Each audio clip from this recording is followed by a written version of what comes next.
fun wave today. Same kind of conditions yesterday as well. I didn't have my camera yesterday. I had a proper froth on after work and just grabbed my gear and got straight in the water. It was probably just approaching head high yesterday. I got in a low tide Croyd, which is a kind of punchy beach break.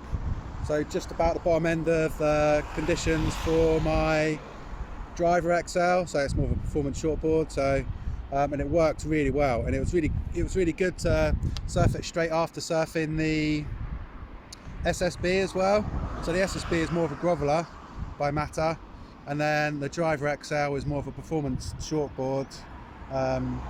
And yeah, it went so well. So I was a bit apprehensive. I usually ride a 6'4" shortboard. I usually ride a kind of a step down kind of daily driver, I guess you'd call it, type of board is my usual type of board. But I'm loving this. Every time I ride this board, it's just heaps of fun. And yeah, like I say, the difference between the SSB and the driver, it felt really good, and especially on the backhand as well. It just, on the backhand and the forehand, but particularly on the backhand, it just felt really good going to the lip. And yeah, I'm just amped to just keep riding it. I'm really excited now. So today the conditions are probably similar. It might be just very slightly smaller, but I'd probably, usually if I had both boards, I'd probably go on the SSB, the more of a grovel board.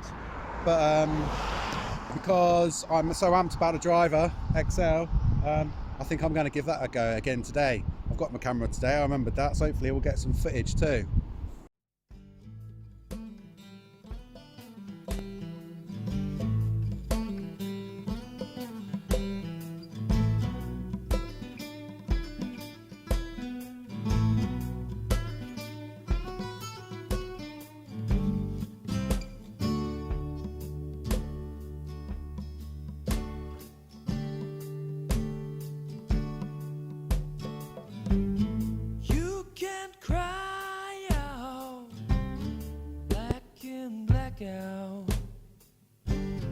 Go and tie your shoes.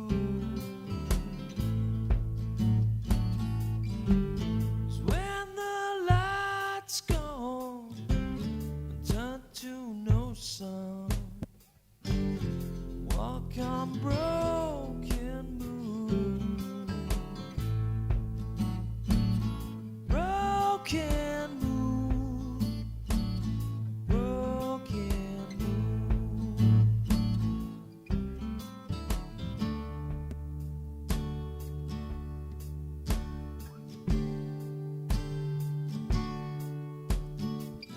Shutter glows and shines a home. There ain't no coming back. The light rests in the metal crack. There ain't no coming back. Though we'd all like to come home more, there ain't no one coming back. The man with the plan is so full of cracks. There ain't no one coming back. Coming back. Coming back. Coming back. Race to shout down. Take back your blackout. Raise your light to see.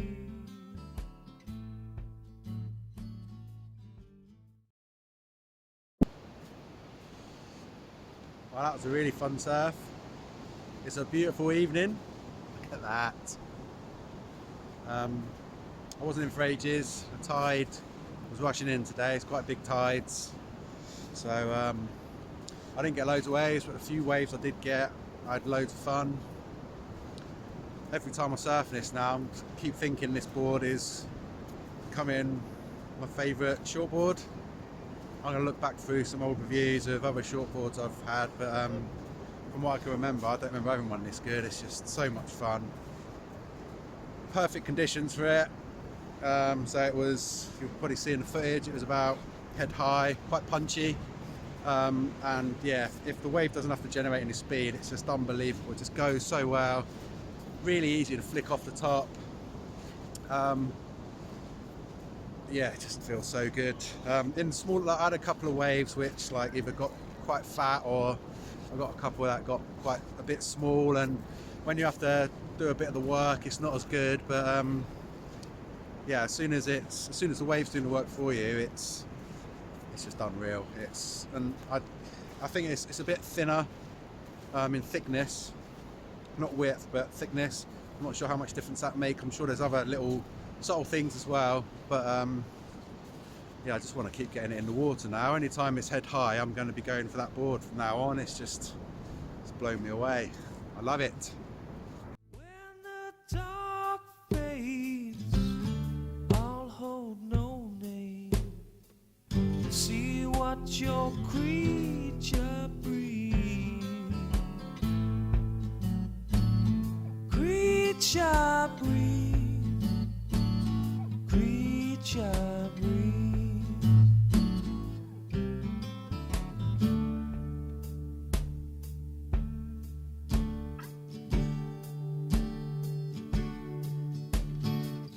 Shutter glows and shines a home.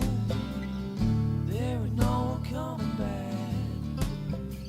The light rests in the metal cracks. There ain't no one coming back. Though we'd all like to come home more, there ain't no one coming back. The man with the plan, he's old and full of cracks. There ain't no one coming back. Coming back, coming back, coming back.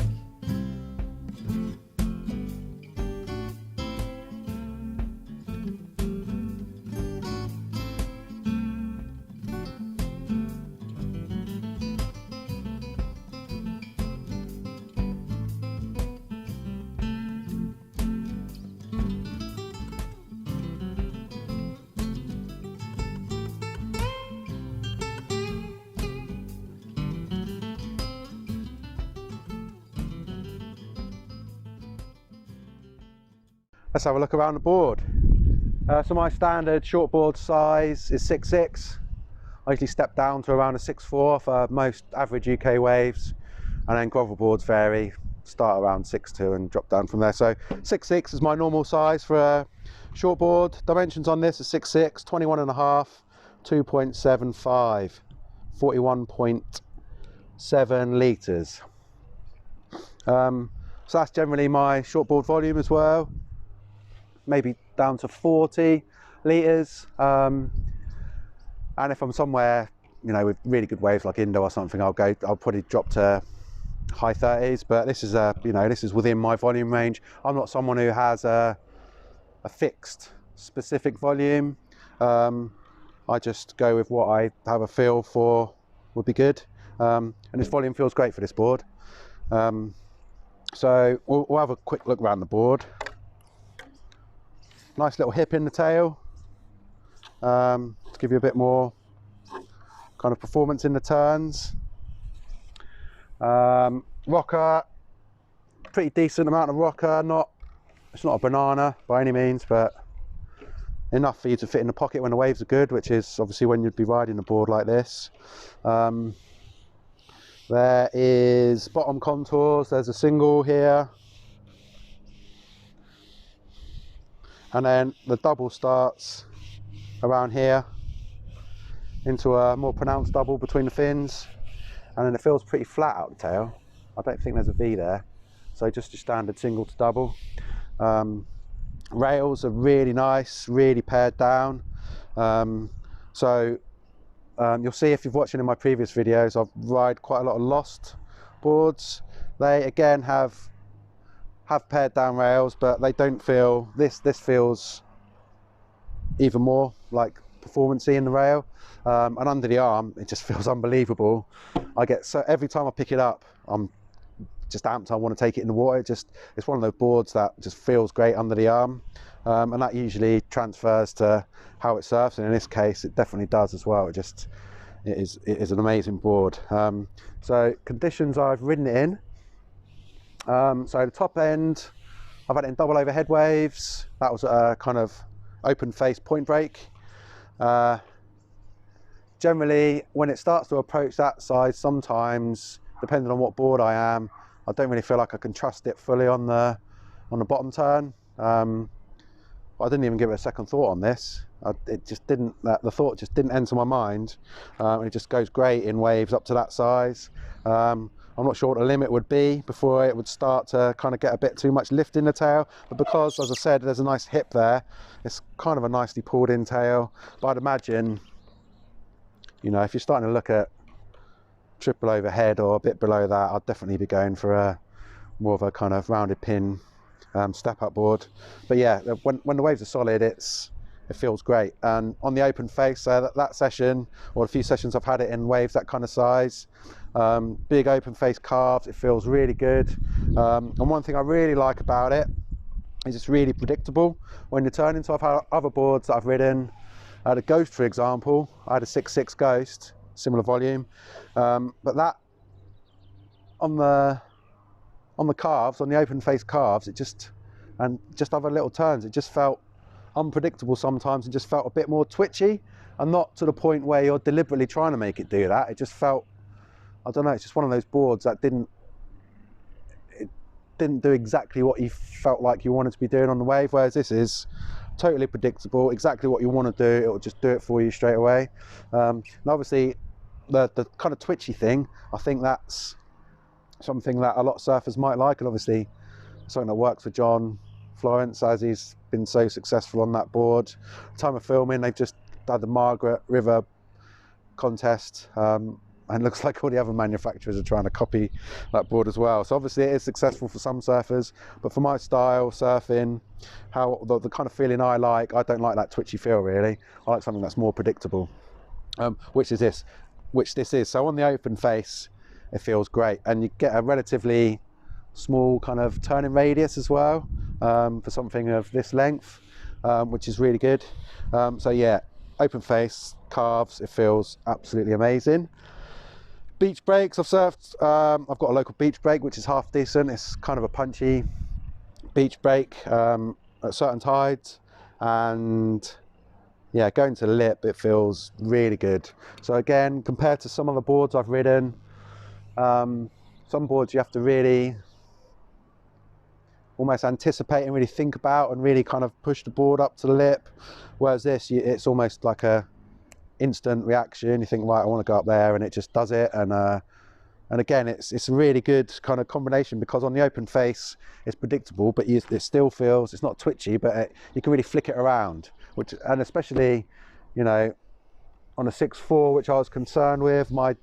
Usually my daily driver for in the UK is more of a 6.4, so slightly wider tail and better for generating speed. So I was being used to a 6.4, I was a bit apprehensive riding a 6.6, but even kind of down to definitely head high, maybe around shoulder high, it still feels great. And yeah, just really wants to go for the lip, which is really good, even more so than most daily drivers I've ridden, which you'd expect, because it's got more high performance characteristics. So yeah, on the going for the lip, it feels awesome. Fins wise, I'm just, all my boards now, I've got these double XL fins, Goliath double XL fins. So since transitioning to these, it's unbelievable the amount of drive you get out of a larger fin as a heavier surfer. And you can really, the amount of hold that I get as well. I've done another video where I talk about these fins, I'll put a link up here. But the amount of, before riding these fins, I was just riding the standard large size fins, and I didn't realise how much I was nursing on turns, like nursing the board and not putting everything into the turns, until I got on these. It's a completely different feel. So I'd recommend, if you're a heavier surfer watching this, looking at a board like this or a similar one, there's a few different fins on the market. So there's I think it's Futures do a Pancho Sullivan one, so that's aimed for someone around 95 kilos. So that's bigger than your large size fin. Mine's just one size up from that, so I'm aiming these at around 95, 100 kilos plus. So I'm around 100, I don't know, between 105 and 110 at the moment. So they just feel perfect for me. So that's what I'd recommend if you're looking at this as a heavier surfer. They make such a big difference. So overall, I'm absolutely blown away by the board. To do as a comparison, so I think the last 6.6 I had, I've talked about the Ghost, felt a bit twitchy. It was good, but I just didn't feel completely comfortable on it. Prior to that, I had a Lost El Patron. So a lot of the Lost boards for me, I've ridden a few now. If you look through my kind of back catalogue of videos, I've ridden a few. They're really good boards, and I'd say they're just a bit more maybe forgiving and just slightly, I don't want to say all-rounder, but this just feels much more refined. And under the arm, it feels amazing. Every time I pick it up, I'm just completely amped and just want to get it in the water straight away. It's just one of those boards that just feels perfect under the arm. And I find that usually translates to how it's going to ride. And in this case, it does exactly that. The rails just feel much more, not much more, a bit more refined than a lot of the Lost boards I've ridden.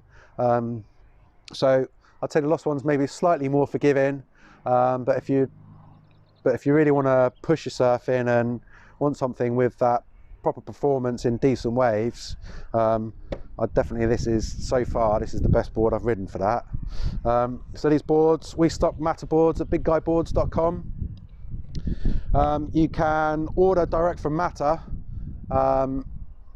but by the time you've factored in the cost of shipping and the VAT, and extras, like if you want futures or FCS2 boxes and a few added extras on the board, by the time you factor all that in, we're actually a similar price to ordering direct from them. So you can get a custom from them, or we hold quite a big range of these in stock at bigguyboards.com. Thanks for watching.